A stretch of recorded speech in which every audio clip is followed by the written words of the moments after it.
Okay, hello and welcome. My name is Jonathan Cohen. I'm the Policy Director for Progressive Massachusetts, and we're delighted to have you all joining us, whether you're joining us live or whether you're watching this recording later because you couldn't join us now. We'll be talking about some of the ballot questions, either ballot questions that are in the midst of signature collection this fall, or possibly that are already on the ballot for next year. And we'll talk a little bit about that dynamic as well. That if you're new to Progressive Mass, as just a reminder, we do multi-issue statewide advocacy work in Massachusetts. As I like to joke, trying to make Massachusetts pass the things that we often already think Massachusetts has.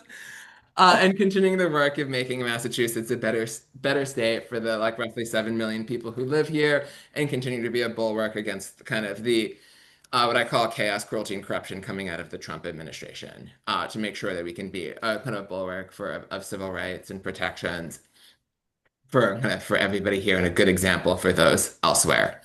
I'm going to begin with just a little bit of an overview about the ballot question process itself here in Massachusetts.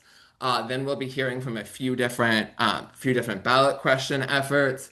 For this evening, the ones that you'll be hearing from are ballot questions where we as an organization in some way inherit what I call a standing endorsement. Progressive Mass, as a small d democratic What does this do? organization, loves doing votes on things. However, in some cases, whether it is because we're already a part of a coalition putting something on the ballot, whether it's that we've already endorsed like the specific piece of legislation, or in some other way of the combination of being a part of a group that is bringing something to the ballot and inherit that endorsement of the campaign, are the ones that we'll be featuring tonight. There are other questions, some of which we may support, and some questions we may oppose, but we're just highlighting a few of them tonight so that you can learn more and also figure out if and how you want to get involved.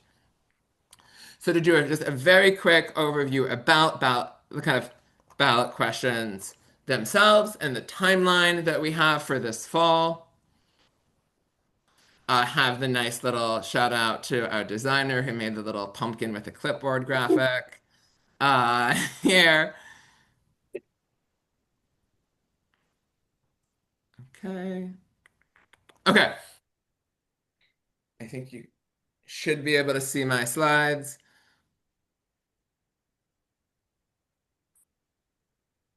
Okay. Just so quickly about the ballot question process, where are we now in this, right? So for the questions that are seeking to be on the ballot for next year, if you're in the midst of doing signature collection, petition sheets became available on September 3rd. And then signature collection is going to go until November 19th. So there's a little over a month and a half until that period ends. Campaigns will need to turn in those certified petition sheets by December 3rd. And then what happens after that, right? If you've collected those signatures, that ballot question gets filed as a piece of legislation at the State House. The House and the Senate in Massachusetts have until May to take action. That they might pass it, they might pass a similar version of it, or do something if they want to try to make the ballot question campaign decide not to go forward. If the campaigns decide legislature did nothing or legislature did something insufficient, then there's another round of signature collection. That's next year. In May of June next year seems so far away, even though they've come quickly. And then that's what sets things up for the ballot in 2026. There are two other alternate timelines for this for a constitutional amendment, and we'll hear about one of those. That constitutional amendments can't be voted on in the next year. That because they need to be, the legislature needs to vote on a constitutional amendment in two consecutive constitutional conventions in two separate sessions. And a campaign that starts now would be aimed at 2028. And we'll also hear about a case of kind of you have in the world of ballot questions in Massachusetts, the kind of referendums when opponents of a bill put it on the ballot where you have to then vote yes if you don't like the people who are making you vote, to vote yes to keep something, no to repeal it, giving the voters of Massachusetts the opportunity to vote on the piece of legislation itself. Um, does anybody know how many certified signatures campaigns need to get on to get on the ballot? Uh, I think it's 500. You can drop your thought. You can drop it guesses in the chat if you want before I go to the next slide. Uh, and the answer is 74,574. And that's how many that you need certified. And so if you're thinking about this campaign and how many people have illegible signatures, or how many people want to tell you that their town is Florence, but it's Northampton, and a sheet that says that there's no Florence Town Hall, there's no Hyannis Town Hall, there's no Auburndale Town Hall, and the many ways that signature sheets can get spoiled. You need to overshoot this number. So that's why we're highlighting some of these campaigns because of the work that will exist ahead. And before I bring up our first speaker, I would love to see, just by a show of hands, who here has ever collected signatures for a ballot question campaign before? I see some hands. I think that we have some people who've done this before, and you all know how much work it can be, and the many different ways people can mess up. See some first time, and that's exciting to have folks working on this for the first time. Um, every new time is a learning experience. Uh, and then to go through some of our speakers for this evening, I know we'll have State Auditor Diana DeZoglio talking about an open records ballot question. Kind of, Auditor DeZoglio, are you on? In Western on juggling their multiple identities. Russia's Muslim. I saw, I Yes, saw I her. am. Sorry, I couldn't Okay, find the unmute button on my phone. Thank okay, you, and Jonathan. you're one of the iPhones, correct? Yes. Are you iPhone 4 or iPhone 197? iPhone 4, I think is Okay, me. Yes. okay, I will put you on. I will add you to the spotlight. You can take, we're giving like about max of 10 minutes per speaker, so take a few minutes to talk about that, talk about this question and why it's important and how people can get involved. And then note, do Q&A through the chat. If we go short, we can do Q&A some after each question, but to keep it moving, we want to keep each one to 10. So Sure, take it yeah. away.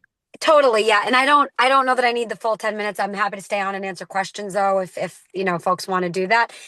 First and foremost, thank you so much to Progressive Math. Thanks to Jonathan and the whole team for thinking to have this type of forum this early on in the process. It can be very challenging when you're trying to raise awareness about these causes to actually get the issues in front of voters in a way that is meaningful and allows for these Q&A sessions to occur. So thanks to Progressive Mass for having the foresight to do this. I am in a car right now, so the light may keep turning on and off. Thanks for your patience with that. But I'm Diana DeZoglio. I am your state auditor, and I am here today to talk to you about the public records reform ballot question that I have recently taken the lead on regarding the campaign aspect of things from the amazing Coalition for Healthy Democracy. I see Jesse Littlewood's on the call. I want to thank them for getting this ballot question started, making sure that it passed muster with the AG's office. But what does this ballot question do? This ballot question would subject the state house, the legislature, and the governor's office to the state's public records laws, to the Freedom of Information Act. A lot of folks are kind of shocked when I say that the legislature or the governor's office doesn't have to actually follow the state's public records law because all of our cities and towns, our municipalities, all of our state agencies, including my office, we are required to and happily do comply with the state's public records laws. You can get access to receipts, financial documents, state contracts, procurement procedures, all those different things that are administrative in nature. You can get access to those documents if you, as an everyday working person in the Commonwealth, want to call an office and get access to records that are publicly funded. That's why it's the public records that we're seeking.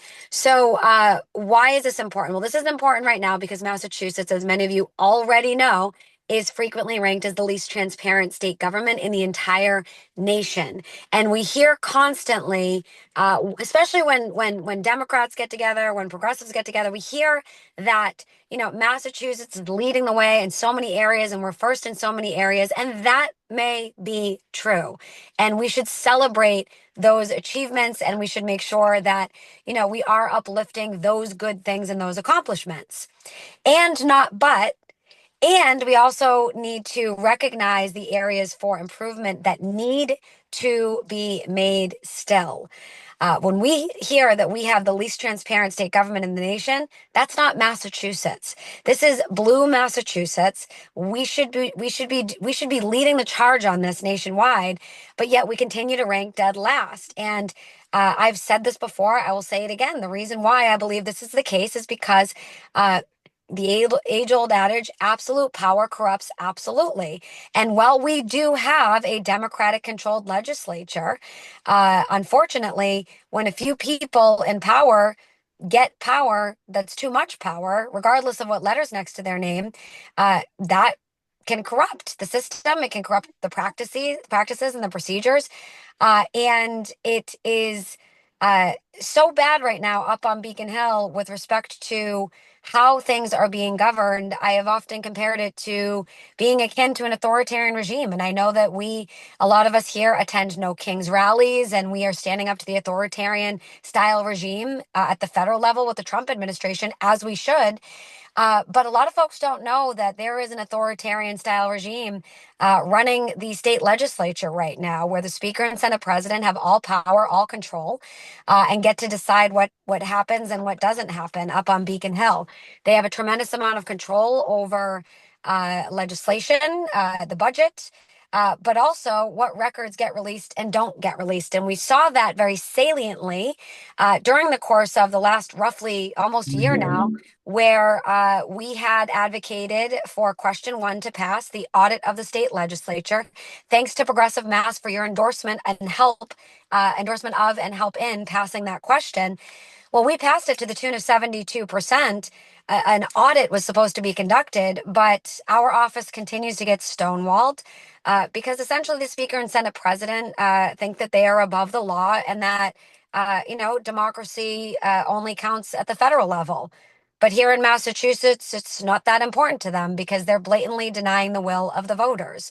So if they're going to deny basic transparency when it comes to releasing financial records and state contracts to my office, and if they're going to continue to call that unconstitutional and break the law, then we're just going to need to pass another law that doesn't afford them the opportunity to make a bogus constitutional argument for not complying with the law that we voted for.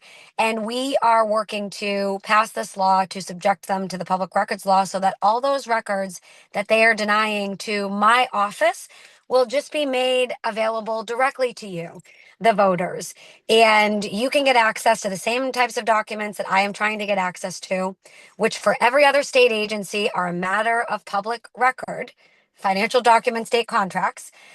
Those are a matter of public record everywhere else, essentially, besides in the legislature or in the governor's office. And we're just going to make it so that those records are available directly to you. So you can get access and you don't need my office to go in and to get these records. I think it's a great proposal. Again, the Coalition for Healthy Democracy drafted this, did a lot of work on getting this through the Attorney General's office to get approved to appear on the ballot. That was a heavy lift.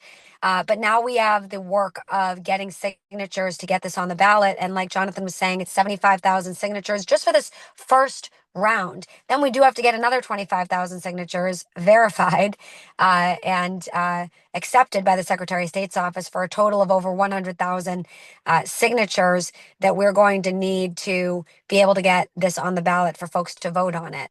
But this is not the time to back down to bullies on Beacon Hill. This is not the time to give up and to say, oh, they won, they're never going to follow the law. No, no, no, no, no. we're going to keep pushing, we're going to keep fighting, and we're not going to do what they want us to do, which is to run away and give up. We're going to fight even harder now and get our message across no matter how long it takes. So thanks for your persistence. Thanks for your continued boldness and willingness to step up on issues like this. And I do hope to have the support and endorsement of Progressive Mass on this issue. I know, Jonathan, you've already been leading on this, but I do hope to have that formal endorsement as you go through your process and earn the support of all the folks on this call. And I'm happy to answer questions. Thanks so much. Awesome. For one quick question, if people want to get involved, how can they do so? So they can contact me for now at diana@dianadizoglio.com. If you just go to my website, dianadizoglio.com, it also, you can do dianaforma.com. There is a contact form. Just fill that out and let me know that you'd like to get involved in the ballot question, and we'll connect you. And we will make sure that we're able to get this done, get this mission accomplished. Thanks so much. Thanks, Awesome. Jesse. Thank you so much. And for everybody here, we will be sending out follow-up as well for the different emails and links. Awesome. All right. Thanks, everybody. Have a great night. Thank you so much. Thanks. Okay, and then I will bring up next, let me bring up Ruth Zacharian from the Massachusetts Coalition to Prevent Gun Violence. And Ruth, let me know if you need slides. No, I actually really like just being able to speak with folks Okay, and dump a bunch of links in the chat. So I'm going to do that it works out that great. Take it way. away. Great. And I'm also joined by Ali Rivera from our team at the coalition as well. So just wanted to acknowledge her. But good evening, everyone. Should I add Allie to Spotlight as well, or good? Sure, that would be great. Okay. Allie, you're joining on Spotlight. If you put on your video. If not, it's fine. Okay. Take it away. Putting her a little on the spot, so I'll take it away. So, hi everyone, I'm Ruth Zacharian, and I am wearing two hats. I am the CEO of the Massachusetts Coalition to Prevent Gun Violence, and I'm also the chair of Vote Yes for a Safe Massachusetts. And thanks to Jonathan and everyone at Progressive Massachusetts for allowing me to come and speak with you all this evening. As Jonathan mentioned early on, there was going to be one piece around a law that was already passed and now a referendum that is attempting to repeal it. That would be us. So I'm here to share with you a bit about the history of what happened with this legislation and where we're at now with this campaign. And folks may be aware that after 2 years of advocacy, the coalition convened national partners such as Brady and Giffords and Everytown Moms Demand Action and our local orgs Stop Handgun Violence and our member organizations as well. We were successful in advocating for a comprehensive update to our firearms laws. We'd not had an update like that in a decade. And so at the end of July, with what feels like about 5 minutes left in the formal sessions, I was able to stand with the governor when she signed an act modernizing our firearms laws into law. And this legislation, I'll put a link to a fact sheet about the legislation, was 116 pages. It's pretty hefty. As we always say at the coalition, there's no one policy that is going to solve the issue of gun violence. It is when we weave together a network of different policies that complement each other that we will be able to move the needle when it comes to gun violence. And we were pleased that much of what we advocated for, not everything, but much of what we advocated for made it into the final version of the bill. Again, I'll put a fact sheet in the chat momentarily, but just to give you an idea of what we're talking about, for the first time in the Commonwealth's history, we now regulate ghost guns. If you're not familiar with that term, it basically refers to someone who buys a kit with up to 80% of the parts of a gun through the mail. They assemble it at home, does not have a serial number, is therefore untraceable and considered a ghost gun. And that's something we've been seeing ghost guns showing up in the community more. We also know that white supremacist groups have been increasingly relying on ghost gun technology to access weapons. And so this was a successful part of our advocacy to actually classify the kits as firearms, so it is no longer legal to mail them into the Commonwealth. So we got that policy through the finish line. We also had a piece around looking at trace data from crime guns or guns used to commit harm. to compel the state to do a better job of compiling that data and making a public dashboard available so everyone from the general public to academic institutions to law enforcement could understand more where the guns are coming from that are landing in the community. And that was something that was really important to our member organizations. There's a piece around how we fund community violence intervention, something at expanding our extreme risk protection orders, which we'd had in place since 2018. Extreme risk protection orders temporarily remove firearms from someone who is at risk of harming themselves or someone else. Previously, it was family members or law enforcement that could petition. This legislation increased petitioner categories to include licensed medical and mental health providers, as well as school administrators. No guns in polling places, and a host of other uh, technical updates on policies that we know together will keep our communities safer from gun violence. And one of the things that we talk about all the time is that the way that we make change is through strengthening our policies, sustained investment in community-based solutions, and lifting up data and research. And I'm pleased to say that this legislation had all pieces of all of those things, and it earned us an A grade from Giffords. Every year, Giffords does a scorecard where they look at each state's suite of gun laws and give them a grade. And we were upgraded to an A because we got this legislation passed. So we were super excited to get this done.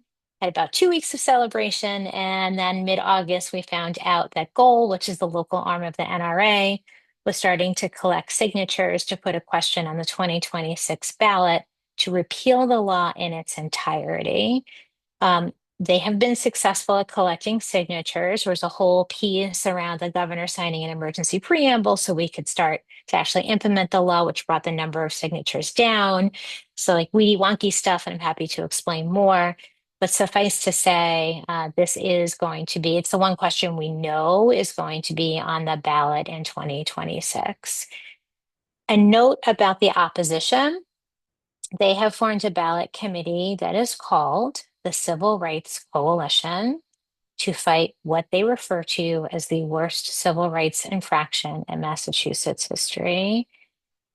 And I feel compelled to say out loud, and you will know that is just horribly racist and offensive and ahistoric. But that is how they're positioning themselves. Their tagline lately is that it's not gun violence, it's gang violence. So they're using fear and racism to move this campaign forward. And we are not going to let them win.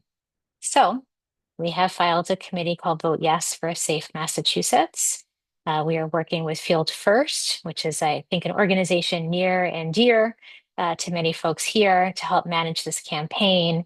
And we have been building the infrastructure that we need to not just win this campaign, but do so very decisively. We want to send a message to the NRA that they are not going to come to Massachusetts and move us backwards. They are not going to come to Massachusetts and tell us what our gun laws need to look like, and they are not going to be successful at making our communities less safe.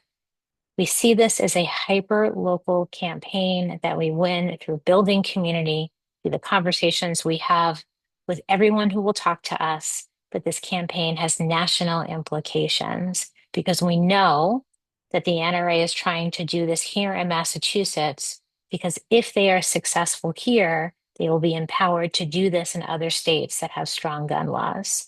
So what we talk about all the time is we're a little bit the canary in the coal mine, if you know what I mean.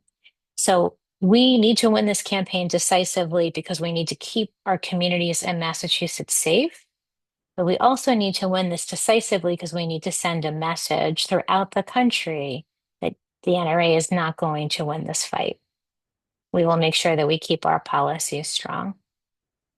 So that's a bit about what's been happening with the campaign. We have started to engage volunteers. We have lots of folks joining our leadership team. We're starting to talk about a ground game and communications. We have a poll that's about to go out into the field to better understand how these messages land with the general public and what we need to be thinking about with our messaging. So we feel like our infrastructure is really coming together.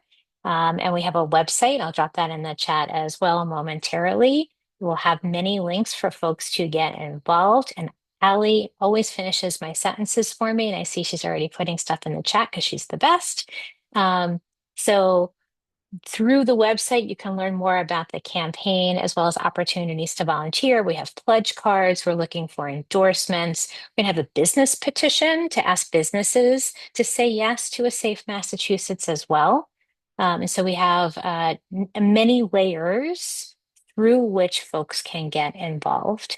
And I'm grateful for the opportunity to share all this information with you this evening. And we'll make sure you have all the links that you need to learn more about this critically important legislation and the ways that you can all get involved. And Allie and I are also available for questions to talk more. We also welcome opportunities. We have like a whole slide deck and lots of materials. Would love to come, whether it's to your Democratic Town Committee or if you're a part of another organization that would like for us to come and speak. We're really looking for those opportunities. We win this through the conversations we have in communities throughout the Commonwealth. Awesome. Thank you so much. I can vouch that Ruth is a great speaker for local groups because having seen her in action before. And one thing I just want to underscore that you had said is that this is the one question that is already guaranteed to be appearing on the ballot in 2026. So something to keep in mind. It's not something that interfaces with signature collection now. What's important now is building up support for next year. And thank you so much. And I forgot to do this before. Is that good? I can get a round of Zoom applause for Ruth. And then I will bring up the next speaker. So next up, let me bring up Carolyn Chu from Homes for All. And Carolyn, just turn on your, okay, good. Camera is on. Uh, Carolyn, take it away. Great. Thanks, Jonathan. And hi, everyone. Good to be with you. I'm Carolyn from Home Trial, Massachusetts, and we're helping lead on the rent control or rent stabilization ballot question signature drive, which we're calling Keep Massachusetts Home. So you can find more on our website. And maybe, John, I was not going to do slides, but I think I'll do a few and then, so let me I can make you a share my co-host. screen. Perfect. Thank you. Okay. So yeah, so just to say, our campaign is Keep Massachusetts Home, support rent control for stable homes and strong communities. We are really focused on this as part of the solution to the housing crisis, but a critical part because we know everyone should be able to afford a place to call home, and that it's really corporate real estate investors that are driving up housing costs and making it impossible for our communities to make ends meet. So we are taking our efforts to the or we are starting the process to take our efforts to the ballot by collecting signatures. We are doing a grassroots signature gathering drive. So we are looking for volunteers for groups to be collecting signatures over the next month. So, I think folks have talked about this, but we are pursuing two strategies right now to win. One is a legislative campaign, but as we've talked about here, right? We know that getting the legislature to move is its own challenge for a lot of the reasons Diana Gizoglio stated, and other folks I'm sure will, and it's why we support a lot of the legislative reform work. But part of our strategy now has been to also launch this ballot initiative, and our goal is to pass rent control in Massachusetts in some way. So our ballot question would limit annual rent increases to the cost of living with a 5% cap.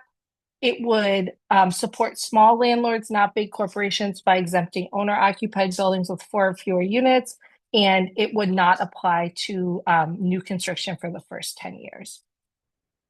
John went over a little of this, but just to say, we are doing a grassroots signature drive, so that means we're in this fall period. So we've begun signature gathering, and we're about halfway through, and we need all hands on deck and would love to get you all involved. That will continue, and then we will submit those to the Secretary of State in December, and then we will if we move forward, we will have 6 months, all of the ballot questions will have 6 months basically to work with the legislature to see if we can get them to vote something to pass. Otherwise, we will select another 12,000 certified signatures to the Secretary of State, and then we will continue on toward November. And do a bigger do a more public campaign effort in that way. So we're really, still in the first signature gathering phase, and we have a lot in front of us, and we could use all of your support. Um, I'll just say, yeah, we're building across the state. We have places to pick up petitions in Springfield, Worcester, Lynn, Boston, Somerville, and we can get folks petitions across the state. We are having regular trainings for people who want to collect signatures. We would love more endorsing groups and yeah, Democratic committees and groups in your town to get involved. And we yeah, would love to have everyone here collecting signatures. As I said, as we're doing a grassroots effort, we really need this is an all hands on deck effort to get this on the ballot and then to do these other steps together. Um, so I'll stop sharing and just say, yeah, I can answer any questions. But I think perhaps the easiest for folks is if you go to the website and you go to the Get Involved link. We are trying to send folks events by county as they're filling it out. I'll say I saw there was a bunch of Greater Boston folks here. So if you are interested in getting involved right away, I know John is helping with some of our other groups to get folks to Honk Fest this weekend. So that's a great opportunity for Greater Boston folks. We also in Western Mass, Springfield No One Leaves, our partner organization is has is organizing folks by county, so we can get folks signed up by county out there. And I saw there are folks on the Cape. We're happy to get you petitions. We'd love to start doing some signature collection on the Cape. I know there's a Raise Up forum coming up in Kingston. That would be a great place for folks on the Cape or South Shore / Cape to get started. Yeah, so there's lots of opportunities. We really see this as an opportunity um, to push the issue, right? Particularly in these times where we don't know what's going to happen to vouchers. We don't know what's going to happen to budgets. Like, this is no cost to the state. We need to do everything that we can to stabilize our communities. And this is a critical piece of the housing puzzle. We know we need to build more housing, particularly affordable housing. We know we need more funding for affordable housing. We know we need to preserve our shelter system, but making sure people can stay in their rental units is a key part of having a strong Massachusetts and having a healthy housing policy ecosystem where people are not worried about their rent. And we know that it's really corporate landlords coming in and driving up people's rents.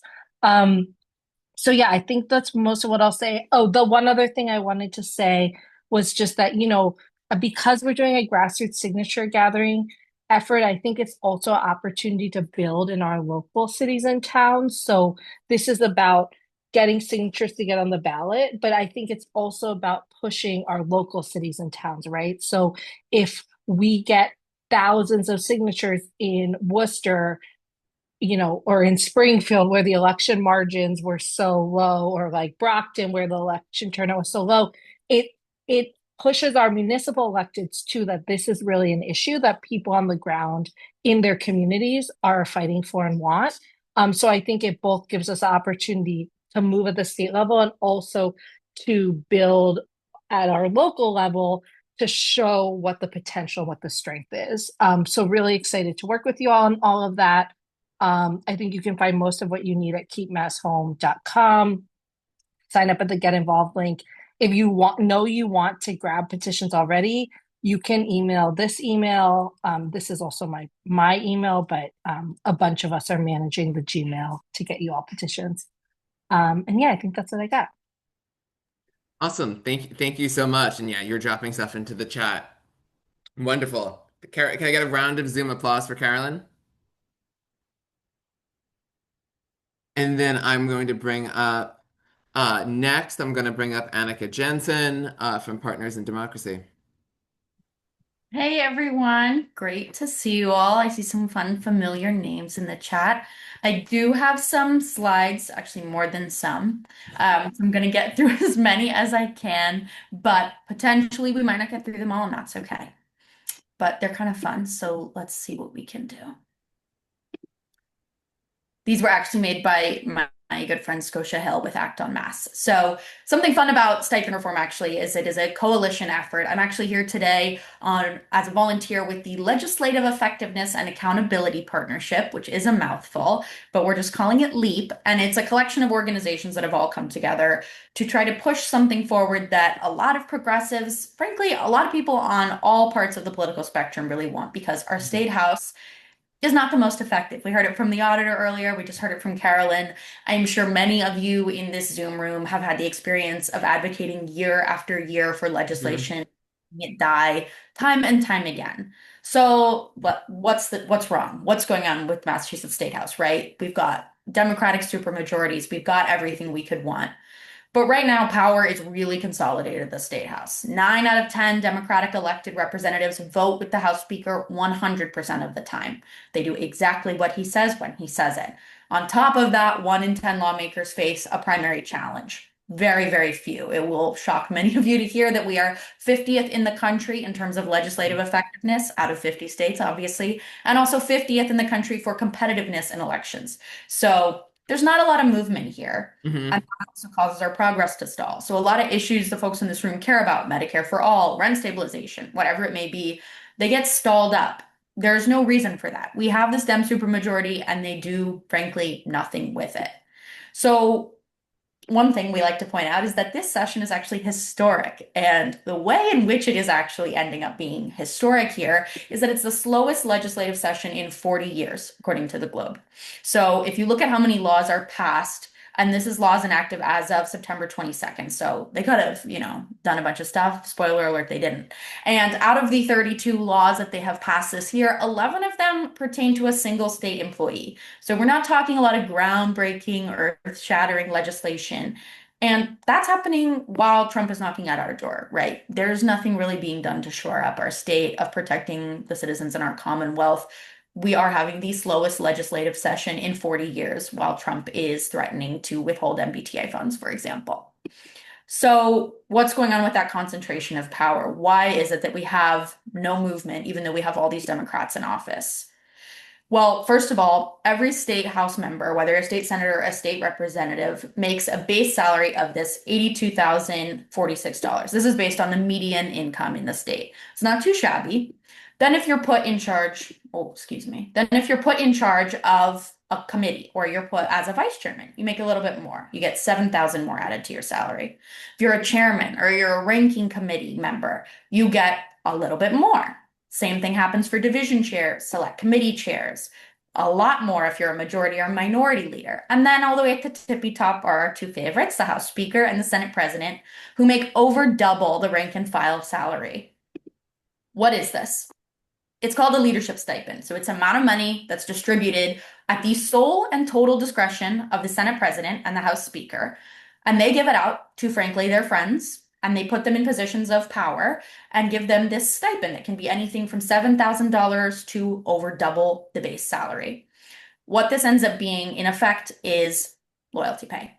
This is the general system that we have right now, is the amount of money that you bring home at the end of the day is directly determined by the Speaker and the Senate President. There are no other benchmarks. They can choose to take it away at any time they wish. They can put whoever they want in these positions of power, and they effectively determine what your livelihood is if you are in the State House. So you don't really just have to take my word for it. This also, we have testimony from former representatives that link the system directly to the suppression in dissent and the stalling of progress. So you've got a quote here from Denise Provost, who was talking about how in the old days, they would call members up and ask them how they used to vote. And when the ranking number of stipend members got to a certain point, they no longer had to poll people. They no longer wanted to know what you wanted to vote for because they could just tell you how they wanted you to vote. So this is really an issue that has been happening for a long time, and it's just gotten worse. One thing people like to talk about with this, though, is, okay, well, if you're in charge of a committee or you're running a chamber, you should get a little more money, right? That makes sense. We don't disagree with that. But the reality is a lot of things in the State House are do-nothing committees. So they, in effect, don't have any hearings. They have no bills coming forward. Thousands and thousands of bills are filed every year. In the Globe, just a few months, just a year ago, actually, they checked that only 12 committees hadn't had a single hearing, which isn't very many, but it's still 12 committees that are collecting a huge amount of money for not doing anything. And if they're not doing hearings, what are they really doing at the end of the day? So, on top of leadership having this loyalty pay system, we're actually giving out a lot of money in taxpayer dollars for legislators that don't actually do anything and get that stipend paid for not doing extra work. So, what is it that we want to do? Basically, we want to change the structure with this ballot question. So LEAP is pursuing this question, which will do three things. First, it will dramatically reduce the number of stipends that are in control of leadership. It's not going to completely eliminate it. I don't want to tell you it's a silver bullet because it's not.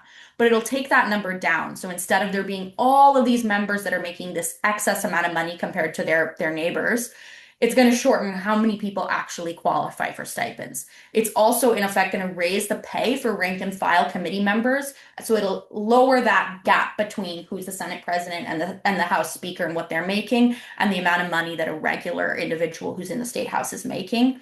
And the third thing it's going to do is it's going to tie all of these stipends for the Senate president, for the Speaker, and for everyone down to rank and file, tying that stipend award to transparency standards for committee operations. So they're actually quite easy, but all we're asking them to do is have a hearing for every law that is put forward, for every bill. We're asking them to do their jobs, quite frankly. Have a hearing for every bill that is put forward. Have that hearing be public so the public can access it. And take a vote, whether they want to pass it or send it to study. We're not even telling them what to do with that. They can choose. But have that vote happen with a quorum of members present. So most people are there in person taking that vote, and have that vote as public record. Those are those transparency standards. If you do that, you can have your stipend. But again, we're shortening the number of stipends. We're also capping them so they can't actually be twice your base salary. We're raising that pay for rank and file committee members because if you show up, you go to these hearings, you're on a committee that hears more than 50 bills. And like I said, most committees hear hundreds and hundreds of bills. If you're on a committee that hears more than 50 bills, you can get up to 20% of your base salary on top of your regular salary because you're doing work. And we want to reward valuable work, but we don't want to reward no work. And we don't want to have all of these decisions made by leadership. So that's really the name of the game. How do we get this on the ballot? A lot of folks have talked about this. John teed us up really well, talking about this 74,574 number. That's the number of verified signatures that we need, November 19th. It's the same for everyone that spoke here. The amount of money we can count on from corporate donors is very little, same from probably most of the issues that come to progressive mass. But one thing we really have also working against us is no one in the State House is in favor of this. And you can guess why. This is not something also that we can really depend on too many of our brothers and sisters who are in coalition with us to take up because so many of the people that depend on resources from the State House need to operate within the power systems that currently exist. So it doesn't benefit a local union chapter from taking this up at the State House or trying to align with us because if this goes south, they look like they were trying to take money away from leadership and that doesn't do anything for them. So we also can't really rely on a ton of electeds coming out and supporting us, but we hope we can rely on you. So we need signature gatherers. We do need endorsements. Donations to the ballot committee are great. And even just giving your own signature to it is a huge help because we need as many signatures as we can get. My plug to all of you, and if I can stop sharing, you'd think after all of the Zooms I've been in over the years, I would know by now, but every time it's a challenge. What we need from you all is, of course, gathering signatures with us. My other hat, not as a volunteer with LEAP, but in my day job, I work at Partners in Democracy, and we're collecting on a range of pro-democracy issues. But the one that we're championing most of all is stipend reform because we know, frankly, it is super popular. It is polling at 72%. It just needs to get on the ballot. So we're putting most of our energy towards that. I'm going to drop a link in the chat where you can sign up to collect signatures with us. You can do it autonomously. We can send you papers. You can come to the JP Whole Foods and collect with us, whatever you fancy. And the one thing that's nice about Partners in Democracy is also if you want to collect for other petitions while you're there, we do not plan on monopolizing your time. I'm happy for people to collect as many papers as they want for as many, ballot initiatives as they want, but we want to make sure that we really get voters the opportunity to decide on all of this. And right now, it is by design that it's so hard for us to pass laws. That's part of the State House's structure. So we really appreciate all the help you guys can give. Awesome. And then if people want to join you, can you drop some links into the chat about how people can? Awesome. You're doing that as I spoke. You got it. And I can vouch for you're saying for those in Boston, the JP Whole Foods is a delightful place for doing signature collection. Every community always has its hubs. But can we get a round of Zoom applause for Annika?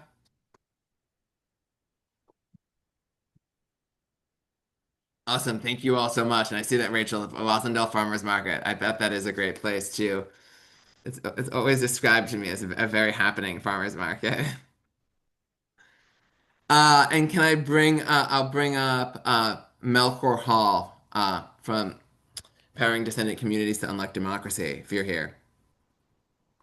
Yes, and my apologies for not being on video. I'm normally on the call with a co-coordinator who is on the inside. We at Empowering Descendant Communities to Unlock Democracy are working under a mirror model, meaning that the people on the outside are working with somebody on the inside. And this is, of course, related to the work we do. And I'm going to put the website here in the chat, but there are two branches, and I'm here talking about one. There's the jail-based voting, which is designed to make sure that the people who have the right to vote, who are in jails, get the ballots, get the information that they need.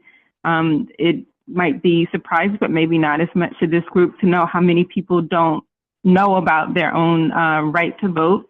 And then also the other side of the house that I'm here representing without my co-coordinator at the moment is the effort to restore universal voting rights, which were in the state before the year 2000, but were taken away, and it was clearly sort of retribution for some organizing, political organizing inside the prison. And so this is the third attempt to try to do that. I mean, I feel like I'm in such good company here. I really want to thank the other people who went before me. I'm not going to take up a lot of the time, but I will just say that, like so many of the other people who talked, that I feel like so much of this is about people having access to the information. It's not as though people are voting against all of these things. Our slogan is democracy means everyone. And so, you know, a lot of when I'm out and I'm asking people, I'm not trying to sort of sway people one or the other. I'm just trying to make sure that people know who can vote and find out whether or not they think that voting is a right. You know, very few people, if you just ask them to put a word after the word voting, say voting privileges. So, you know, I'm here on this call for people who sort of self-identify as progressive, and I'm like, is this a progressive issue? I mean, like, you know, it's you know, I think it really comes down to what people think voting is in a democracy. And so we're looking for people, along with so many of the other folks you've heard. We're trying to get people to know about our petition, to sign the petition. We have all kinds of things going on to try to democratize the process because it is such a relentless process. One of the ways that we're doing that is that we are inviting people to do their, you know, to print the sheet out and do the signature collection yourself and mail it to us. And so you can get some of the information about how to do that here. And I know that there's going to be great follow-up. We're inviting people to do things like, you know, at their next event, just go ahead and pass the petition, as we call it, you know, for work that's already going on. And so we're going to put that in there. We're going to be, I'll put that in the chat. Hopefully you should be able to see that. Also, one of the things that's coming up is that we're going to have a series where a Sunday dinner series. We just, you can hear for 5 minutes different people talk about the issue. Everybody might not agree with it, but at the very least that we can start to have a conversation about it, and that we hope that people will continue with their families and beyond that. And so really hoping that folks will reach out if they want to. There's contact information on the page, on the website, but happy to be here, happy to answer questions. I'll be putting in a couple of more links, but don't really need to talk anymore. I think you all have the basic ideas that, you know, we want to restore the right of people currently serving felony sentences to be able to vote.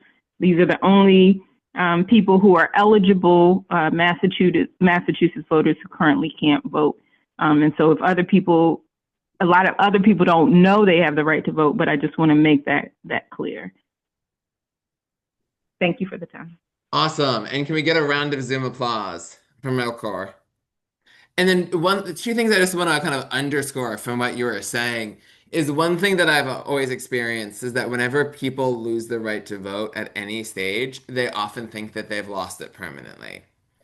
Because even though in Massachusetts there are no restrictions on voting access post incarceration, people will routinely think that they've lost the right to vote permanently because of incarceration, which shows kind of really underscores how Yeah. that needs to be like a kind of consistent thread of a right rather just than a conditional. I And just want to let you know that even when I've been out collecting signatures, I've run into people who thought that they couldn't vote and explained to them that they could and offered to, yeah. you know, like I'm out there with voter registration forms and said, would you like to fill this, you know, form out so that you can register here? I will mail it for you, you know? Yeah, no, it's wild, and it really does speak to like how important it is to make sure that voting happens at all stages. Because when it breaks down, people don't realize the power that they have. The other quick thing I just wanted to underscore, we go on to the next, is what's always a striking thing to remember is that the two states that have universal voting rights in Massachusetts are and have had so for a long time are Maine and Vermont, and they happen to be the two whitest states in the U.S. And it shows very clearly the way that the kind of restrictions on the franchise have their roots in the kind of systemic racism in the U.S. But I want to thank you again for joining us. And before doing some wrap up, Norma Shulman, since I see that you're on here, if you wanted to talk about the election day registration, one, I'm happy to give you a few minutes to talk about it. I'm very happy to, completely unprepared, but I'll No, give it a shot. We have a last minute ballot question filed probably because while there's a great coalition supporting a bill that's before the legislature now, given the past results of election day or same day voting registration, we don't have a great deal of hope. And so we're hoping that they get it passed. But in the meantime, we're scrambling to do grassroots signature gathering. Obviously, if anyone wants to help, they can contact me. I'll put my email in the chat, or they can write to info@billgalvin.org because the secretary has written this ballot initiative because I asked him at a meeting, whatever happened to same day registration? And he said, I'll get back to you. And now here I am, designated as the chair of a ballot committee. So we're getting signatures and we're getting some really interesting responses. Probably what you might always hear. You always hear, I'm all set when you try to talk to someone, my favorite non-response. But we also have someone just said to me over the weekend, they had 4 years to register. Why give them a break? Uh, we were giving examples of people who've moved to Massachusetts from a different state that has same day registration and expected it to work here. And if they move here 9 days before an election, they're out of luck. They literally cannot vote. I also heard from one person who turned 18 a couple days before the 2000 election, and she was so excited about going in to vote. We didn't have same day. We had 21-day lead time to register. We didn't have pre-registration. And so She was not allowed to register because she wasn't 18 yet, 21 days before, and she wasn't allowed to vote, although legally she could. But in Massachusetts, she couldn't. And she came running over when she saw what we had and wanted to sign the petition so that didn't happen to anyone else. Those are two of our best examples. It's pretty straightforward. It leaves in the 10-day deadline because it makes the clerks feel less stressed about getting the polls ready. They still have the 10 days, but if someone walks in to vote and they're told they can't, if they have proof of their address and they swear the oath that they're eligible, they're over 18, all that stuff. And they also swear in their oath that they are not voting anywhere else in this election. And it's still the same fines and penalties as it's at the bottom of the registration form. So it's pretty simple if people would understand it. A lot of times the other thing I hear all the time is, I'm already registered, I don't need this. So we're lacking in empathy as well. So that's what we have. So write to info@billgalvin.org or contact me and I'll put my address in the chat. And I appreciate the chance to tell you all what we're doing. It's really just a grassroots effort all around. And people are actually kind of relieved to find out that the person who wrote it is not an organization with a point of view. We can even say it's nonpartisan. I tried to convince the Republican committee at the Needham Festival or whatever it was called this weekend that they should sign it too, because some of their friends might be turned away at the polls and this would help them. They actually were very funny. They said they'd think about it. And then they tried to get me to sign the voter ID ballot question that they had. And I said, oh no, I'm focused on this. So anyway, that's our story. Thank you. Awesome. Thank you so much. And can we get a round of Zoom applause for Norma?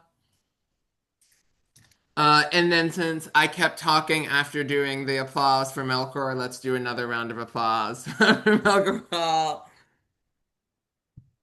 And then before we wrap up, and what's funny is hearing Norma talk about this reminds me of that there's a great bingo card to be made about the top excuses that people will say to you when you're trying to get them to sign something and they're trying to walk away. Uh, of the like, I'm rushing as they leisurely continue walking into the grocery store. But before we formally wrap up, I want to see if people have any questions. Happy to entertain a few questions about any of these or the ballot question process. And noting that we will be sending you follow-up links about how to get involved in any of these campaigns. And I'll also put together a form. So if you want me to bother campaigns for you, I'm happy to do that, of continuing that work. Who here feels excited about collecting for any number for at least one of these questions as a result of this evening? Let's see hands. Hands. Glad to see some hands here. Uh Milker, I think I already signed that one. I'm always fascinated by people who then have like no memory of which questions they have actually signed. It always stuns me. Awesome. Well, there will be many great opportunities to collect signatures and many great opportunities to sign at upcoming events. Uh, Again, Rachel, that's so true about there just being so many of them, so that it is easy. Easy to miss. We will be sending out follow-up. I'll see if last call if there are questions that people want to ask about the process in general or any of the speakers. Drop it in the chat or raise. Are the hands that are currently raised, are they yes, I want to collect hands or question hands? Question, Steve, go. I'm frustrated because there are so many petitions I would like to get signatures for, and I have a community with about 60 people and can easily gather them. But often you hear, oh, you have to get training before you can receive the ballot. And I mean, I've been doing this for a long time, and I don't need any training, but they refuse to give out the forms. I will say I'm happy to be an advocate and happy to get your forms if that's helpful. But if any campaigns want to specifically comment to that, because I know there are people who've done this like many a time. Um, and I know for people who for collecting for multiple things, just to that part of it, uh, is like I know people a lot of people are great at tabling at farmers market for many things, but as Carolyn notes well, I'm very good at like sending a list of people to mail signature sheets to the different campaigns. So do reach out to me and I'm happy uh to vouch for people that I know what they're doing. Yeah, Thank and you. I'll just say for ours at least, I think that's right. Like the standard system is just we want people to get trained, but even for shifts, like if Mhm. a group's taking people out, we expect them to just train folks. So I think, you know, yeah, we're always happy to be flexible with folks. But that's like kind of just the default answer we're giving people if we don't know if they've actually done this before. Yeah. But And yeah, the main reason, definitely. oh, continue. Oh, I was about to say, like, one of the main reasons of that with the signature collection process is there are so many ways people can accidentally spoil a sheet that campaigns want to guard against to make sure that the sheets that they'll get back will in fact actually be able to be counted. That's its own like possible Zoom event in the future of all of the many different ways one can uh spoil sheets. But I see a question from Max. Yeah, so I, as a youth, I mean, I can't vote. Uh, but my question is, like, are we, like, would I be able to, like, go around my school and collect signatures, or is that, like, illegal? Because that seemingly is, like, one of the few ways I could help, outside of, like, you know, like, going with other people. But is that, like, can I do that? The do any campaigns like formally know what like rules, if any, exist around that? Like I know like casually you can go up to friends and ask, but I don't know what policies exist. Okay. We'll go because like I, if schools have any Ruth. I can't answer the question except that for our work around gun violence, if that's a topic of interest, we're going to be doing some youth and campus organizing to around our campaign.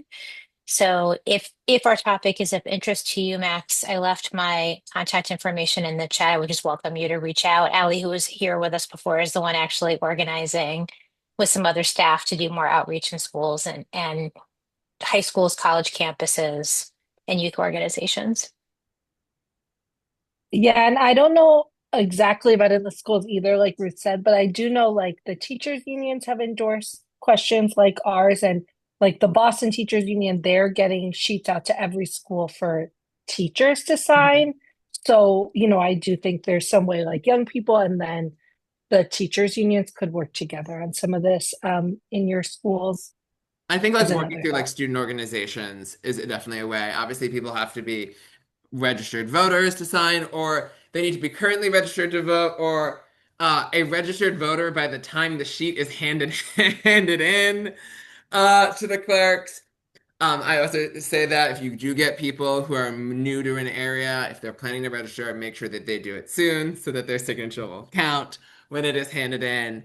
But yeah, so like I'd say from a school working through student organizations is probably good, or that even just going up to friends during lunch or stuff like that. I think would be able to work as a way of doing that. Um, and it's good to know at least that like if the teachers are supportive, it's also always helpful. I see David. Yeah, just a general question about these campaigns in general. Are we able to download copies of the signature sheets and print them ourselves? Because we're far away from most people. We're in Franklin County, and we've got a bunch of towns, and we constantly need to make copies of the pages so we can start a new sheet. Is that going to be doable? It's really dependent on each campaign. I will say some campaigns are totally fine with it. Some campaigns are pretty worried about it because basically the idea is if you print it on a slightly wrong color of paper or the Right. PDF is a little off, it could get thrown out. But I know, for example, the question Norma spoke about election day voter registration, Galvin told you print it right out, print it at home. So with the Secretary of State telling us we can print out petitions this year, I think we have a little more cover. I know specifically stipend reform that I talked about. We're happy to send you a PDF as well, and you can print out. Okay, great. Thank you. Yeah, and for rent control, we are keeping it a little tighter, but I did just put in the chat. Springfield No One Leaves has a Franklin County specific, they have a Franklin County lead. And so if you put a note in this volunteer form, I think the Franklin County lead can definitely get you petitions. Okay. Awesome. Then Matthew. Yes. So, as far as getting petitions at the schools, you absolutely can. That's a protected right. But there are always these questions about um, any kind of people at the school that want to say that you're disturbing the ordinary, running of stuff. And so it really depends on who the administrators are, who the principals are. I think for the young person, you should probably go to the administration, go to the principal and say, I would like to do this. Is that okay? And then once you get that kind of sign off, if any of the other people hassle you, you could say, no, the principal authorized it. Else you can, get signatures right outside the school when people are leaving. But anyway, to the young person, I really appreciate that you're looking into this at such an early age.